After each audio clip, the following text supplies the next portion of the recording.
all, here's a video to show you how I put together my hexagon blanket, just to explain it and break it down for you. Here is my first one,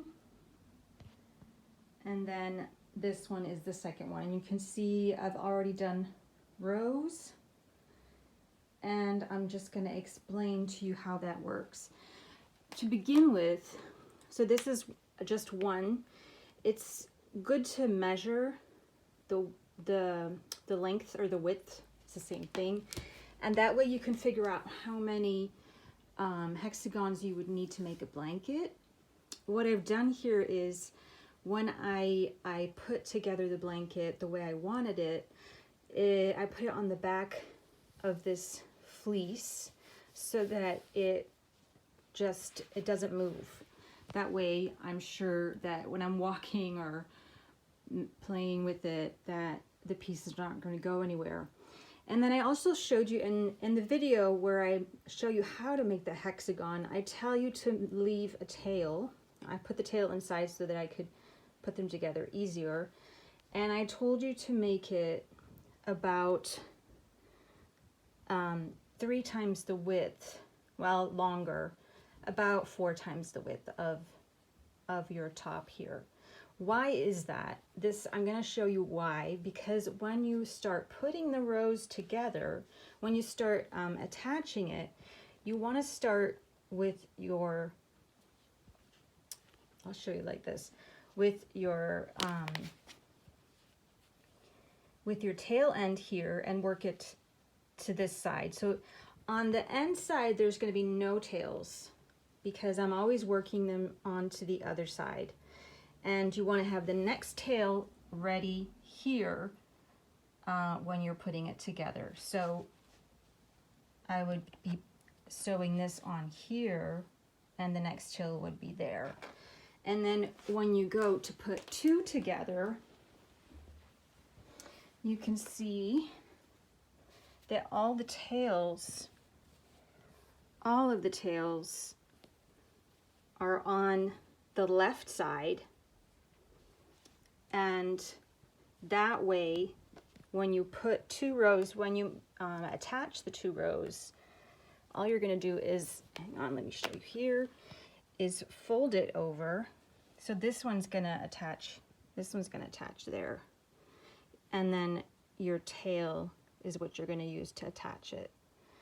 And you're just going to fold it over.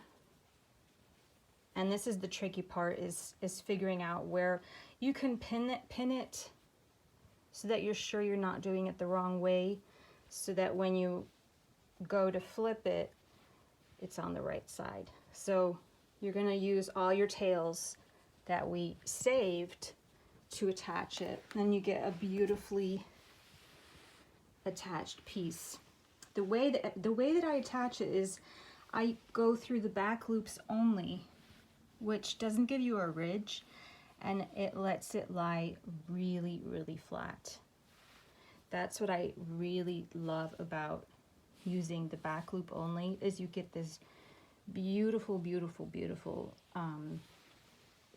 effect of putting it all together.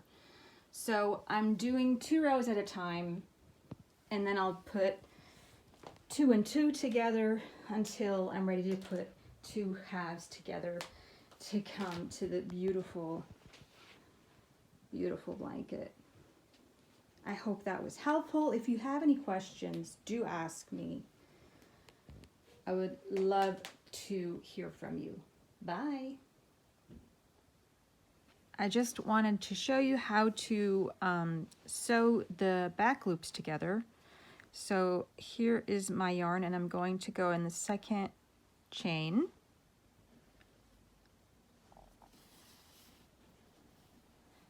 I'm going to make a knot, and I'm going to work in the tail of the knot. Hang on.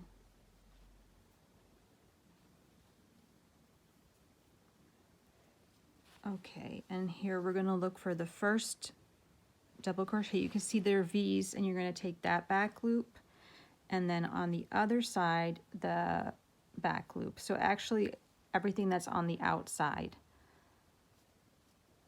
and pull it through. and then you go to the next one, and this is where the tail is going to start to be sewn in. So the back loop is always on the outside, and your needle goes under the tail. That way it gets worked in. And then you just keep going. Easy peasy lemon squeezy.